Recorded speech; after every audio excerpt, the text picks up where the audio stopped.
এক ভাই কমেন্ট করছে, তোদের ভাষায় আমরা নাস্তিক। আর আমার প্রশ্ন হলো, তোদের আল্লাহ যদি সবকিছু সৃষ্টি করে থাকে, তাহলে তোদের আল্লাহকে কে সৃষ্টি করেছে? দেখেন ভাই, আমি ছোট মানুষ, আমি হয়তো কোনো বড় মুফতির মতো আপনাকে ফতোয়া দিতে পারবো না, কিন্তু আপনার উত্তর সেটা আমি অবশ্যই দিব একটা ইসলামিক ঘটনার মাধ্যমে। হয়তো আমি বড় কোনো হুজুর না, তবে আমি মুসলিম, আর মুসলিম হিসেবে যদি সামান্য প্রশ্নের উত্তর না দিতে পারি, তাহলে আর কি হলো। একবার ইরাকের সব নাস্তিকরা একত্রিত হয়ে ওইখানে সব আলেমদেরকে বলল, তোমরা যদি আমাদের 4টি প্রশ্নের উত্তর দিতে পারো, তাহলে আমরা সবাই ইসলাম ধর্ম গ্রহণ করে নিব। নাস্তিকদের প্রথম প্রশ্ন ছিল, আল্লাহ এখন কি করছেন? নাস্তিকদের দ্বিতীয় প্রশ্ন ছিল, আল্লাহ একাই পুরো পৃথিবীটাকে কিভাবে পরিচালনা করেন, কিভাবে দেখেন?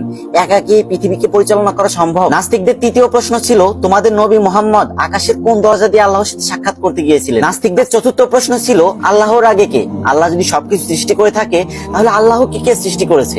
কিন্তু এই 4টি প্রশ্নের কোনটির উত্তরই কোনো আলেম দিতে পারলো না। হঠাৎ সেই সভা অনুষ্ঠানের পিছনে ছোট্ট একটা ছেলে এসে দাঁড়ালো, যার বয়স মাত্র 13 বছর। সে সভা মঞ্চের সামনে এসে দাঁড়ালো আর বলল, আমি আপনাদের এই 4টি প্রশ্নের উত্তর দিব, আপনাদের মধ্যে আমাকে প্রশ্ন কে করবে? তখন সবাই চেয়ারে বসে থাকা একটি লোককে দেখিয়ে বলল, ইনি তোমাকে প্রশ্ন করবে। তখন সেই ছোট্ট ছেলেটি বলে উঠলো, যেহেতু প্রশ্ন আপনি করবেন আর উত্তর আমি দিব, তার মানে আপনি আমার ছাত্র, তাই আপনি আমাকে ওই চেয়ারে বসতে দিন আর আপনি নিচে এসে দাঁড়ান। এই কথা শুনে সবাই অবাক হয়ে গেল, কিন্তু তাও ছোট্ট ছেলেটির কথা সবাই মেনে নিল। তারপর প্রশ্ন উত্তর পর্ব শুরু হলো। নাস্তিক তখন তার প্রথম প্রশ্ন করলো, আল্লাহ তাআলা এখন কি করছেন? তখন ছোট্ট ছেলেটি উত্তর দিল, আল্লাহ তাআলা এই মুহূর্তে তোমার মতো বেকুবকে এই বড় চেয়ার থেকে নামিয়ে আমাকে এই বড় চেয়ারে বসিয়ে দিয়েছেন। সবাই খুবই অবাক হলো। নাস্তিক তার 2 নম্বর প্রশ্ন করলো, আল্লাহ তাআলা এই পুরো পৃথিবীটাকে একা কিভাবে দেখেন, একা কিভাবে পরিচালনা করেন, একা হয়ে এটা কিভাবে সম্ভব? তখন ছেলেটি সবাইকে একটা 4 কোণাওয়ালা ঘরে নিয়ে গেল আর সেখানে একটা মোমবাতি জ্বালিয়ে দিল আর বলল, বলো তো এই মোমবাতি কোন দিকে তাকিয়ে আছে? তখন নাস্তিকরা সবাই বলে উঠলো, এটা কখনোই বলা সম্ভব না, কারণ এই মোমবাতির আলো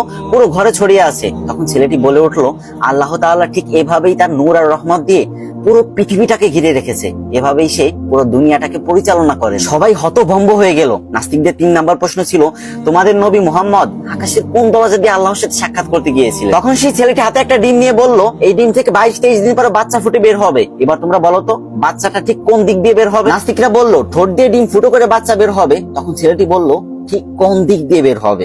তখন নাস্তিকরা বলল, এর উত্তর আমাদের জানা নেই। তখন ছেলেটি বলল, ঠিক তেমনি আল্লাহ তাআলা তার রাসূলকে, তার বন্ধুকে আকাশের কোন দরজা দিয়ে মিরাজে নেবেন, এটা একান্ত আল্লাহ তাআলার ব্যক্তিগত কাজ, এটা তোমার আমার কাজ না, তোমার আমার জানার বিষয় না। নাস্তিকদের 4 নম্বর প্রশ্ন ছিল, আল্লাহ তাআলার আগে কে?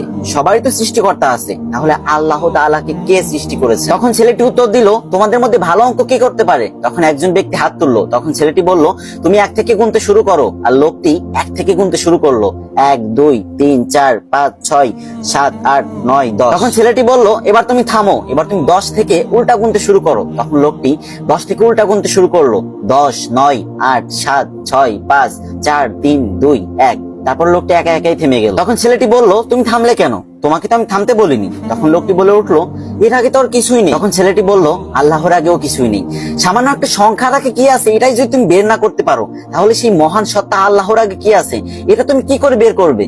ওই জ্ঞান আল্লাহ তাআলা তোমার মাথায় দেয়নি। আর সেই 13 বছরের ছোট্ট ছেলেটা আর কেউ না, ইমাম আবু হানিফা রাহমাতুল্লাহি আলাইহি। আর যে ভাই কমেন্ট করছেন, আশা করি আপনি আপনার উত্তর পেয়েছেন। আল্লাহ তাআলা আমাদেরকে এইসব উদ্ভট চিন্তা থেকে দূরে রেখে তার প্রতি সঠিক ঈমান আনার তৌফিক দান করুন। আর যে ভাইটা কমেন্ট করছে, আল্লাহ তাআলা তাকেও হিদায়াত দান করুক, আল্লাহকে চিনার তৌফিক দান করুক। সবাই একবার বলি আমিন।